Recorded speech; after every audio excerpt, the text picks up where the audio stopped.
সংবাদদাতা বন্ধুসকল আজি সদৌ অসম অৱসৰপ্ৰাপ্ত কেজুৱেল মাষ্টাৰ কৰ্মচাৰী সন্থাৰ তৰফৰ পৰা অসম চৰকাৰক মিনতি জনাই আমি এক সংবাদমেল সম্বোধন কৰিব ওলাইছোঁ।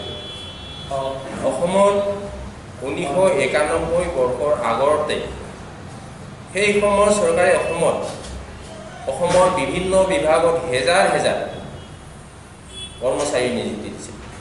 তাৰে ভিতৰত 4টা স্তৰত আছিলে। ৱৰ্কচাৰ্ছ আছিল, মাষ্টাৰ ৰোল আছিল, অবিবি শিক্ষক আছিল আৰু কেজুৱেল ফিক্স পে নামে এই 4টা কেটেগৰীৰ সেই সময় চৰকাৰে নিযুক্তি দিছিল। তাৰে ভিতৰত যোৱা 2005 বৰ্ষত বৰ্তমান দেশৰে সৰ্বশ্ৰেষ্ঠ মুখ্যমন্ত্ৰী হিমন্ত বিশ্ব শৰ্মা যেতিয়া বিত্তমন্ত্ৰী হৈ আছিল তেতিয়া তেখেতৰ দিনত অসমত প্ৰত্যেকটো বিভাগত যিখিনি ৱৰ্কচাৰ্ছ আৰু এমআৰ আছিল 31,049 জন কৰ্মচাৰী চাকৰি নিয়মীয়াকৰণ কৰিলে।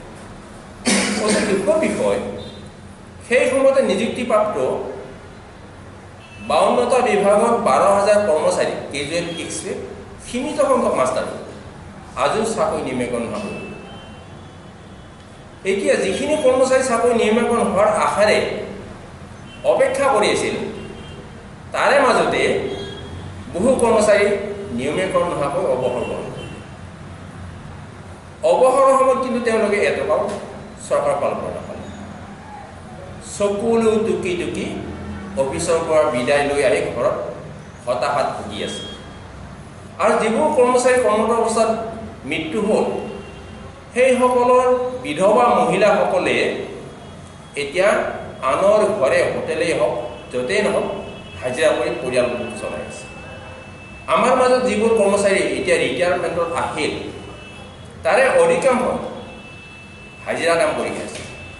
গতিকে লাজৰ বিষয়, এজন ব্যক্তিয়ে সুদীৰ্ঘ 35-30 বছৰ চাকৰি কৰি অৱসৰ গ্ৰহণ কৰি মানুহৰ ঘৰত হাজিৰা কৰিবলগীয়াটো অতি লজ্জাজনক বিষয়।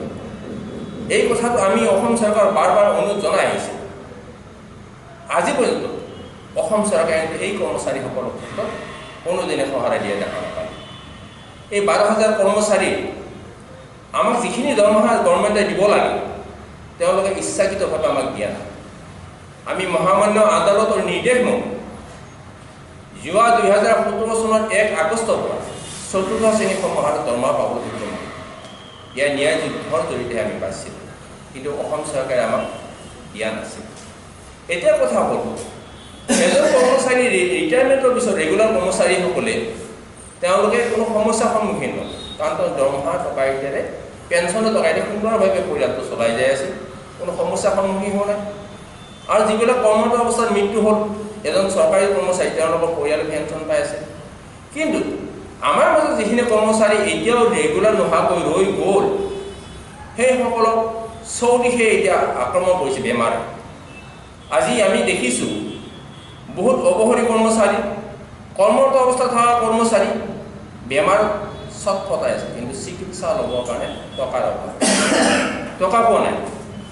সেইসকল ব্যক্তি কেনেকৈ চিকিৎসা ল'ব? আমি সেইকাৰণে মুখ্যমন্ত্ৰী মহোদয়ক আমি তথ্যযোগে অনুৰোধ জনাব বিচাৰিছিলোঁ এইটো কাৰণে, যেতিয়া গকুলবাসীয়ে অত্যাচাৰ ল'ব নোৱাৰিলে সেই সময়ত গকুলবাসীয়ে কিন্তু ভগৱান শ্ৰীকৃষ্ণক আৰাধনা কৰিছে। আৰু তেতিয়াই ভগৱান শ্ৰীকৃষ্ণ সেই গকুলবাসীৰ নিবেদন স্বীকাৰ কৰি সেই সময়ত গকুলবাসীক ভগৱান শ্ৰীকৃষ্ণ উদ্ধাৰ কৰিছে। আজি ঠিক অসমৰ এই 12,000 কৰ্মচাৰীয়ে আমি হতাশাত ভুগি থকাৰ পিছত যদি মুখ্যমন্ত্ৰী মহোদয়ে অকণমান চিন্তা চৰ্চা কৰে তেওঁ নিশ্চয় এইখিনি মানুহক মুক্তি দিব পাৰে। তেওঁ নোৱাৰা কোনো কাৰণ নাই। তেওঁ জনতাৰ হকে ৰাজ্যখনৰ হকে যিবোৰ কাম কৰি যাই আছে, যিমান আঁচনি ল'লে, কিন্তু এই 12,000 কৰ্মচাৰীৰ ক্ষেত্ৰত তেখেতে কিয় লোৱা নাই আমি বুজি পোৱা নাই। মোৰ আহ্বান, মুখ্যমন্ত্ৰী মহোদয়ে আমাক 12,000 কৰ্মচাৰী পৰিয়ালবৰ্গ চলিব পৰাকৈ আমাক মাহিলী পেঞ্চনটো দিয়ক। আমি বেছি বিচৰা নাই, আমি মাত্ৰ পৰিয়ালবোৰ চলিব পাৰিলেও, আৰু যিবোৰ মৃত পৰিয়াল আছে তেওঁলোককো আমাক পেঞ্চনটো দিব লাগে। কাৰণ সেইসকল আমাৰ মাজৰে একোটা পৰিয়াল। গতিকে মই ভাবোঁ গকুলবাসীক যেনেকৈ ভগৱান শ্ৰীকৃষ্ণই সংকটৰ সময়ত নিজে থিয় দি উদ্ধাৰ কৰিছিল, ঠিক তেনেকৈ মাননীয় মুখ্যমন্ত্ৰী মহোদয়ে আমাক এই অসমৰ এই 12,000 কৰ্মচাৰীৰ দুখৰ সময় ভাগি হ'বলৈ আগবাঢ়ি হওক আৰু এইসকলক উদ্ধাৰ কৰক। আমি আশা কৰোঁ মুখ্যমন্ত্ৰী মহোদয়ে যাতে অসমৰ এই 12,000 কৰ্মচাৰীৰ দুখৰ সমভাগী হয় আৰু তেখেতে আমাক এই সকল কৰ্মচাৰীক এদিন এটা সুকীয়া দিন দি আমাক এই কৰ্মচাৰীসকল আহ্বান জনাওক। আমি তেখেতৰ সৈতে এলানি আলোচনাত বহিবৰ কাৰণে বহুত হেঁপাহেৰে অপেক্ষা কৰি আছোঁ। গতিকে এইখিনি মোৰ মুখ্যমন্ত্ৰী মহোদয়ৰ ওচৰত অনুৰোধ। শেষত মুখ্যমন্ত্ৰী মহোদয় মই এটি গীতৰ কলিৰে আহ্বান জনাম। প্ৰণাম কৰোঁ মামা তোমাকে, কৰিছোঁ মিনতি, সংকটে কৰিছোঁ আমি ৰক্ষা কৰা, তুমিও প্ৰণাম কৰোঁ মামা তোমাকে।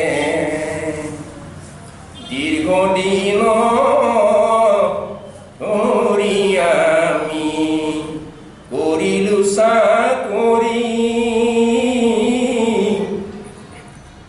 যদি নেপাওঁ পেঞ্চন আমি চলি কেনে কৰিম, বৃদ্ধকালে হৈব কি গতি, হতাশাত আছোঁ ভুগি দীৰ্ঘদিন ধৰি, যদি দিয়ে পেঞ্চন আমাক হবে পাইব মুক্তিও, বৃদ্ধকালে পাম শান্তিয়ে, বৃদ্ধকালে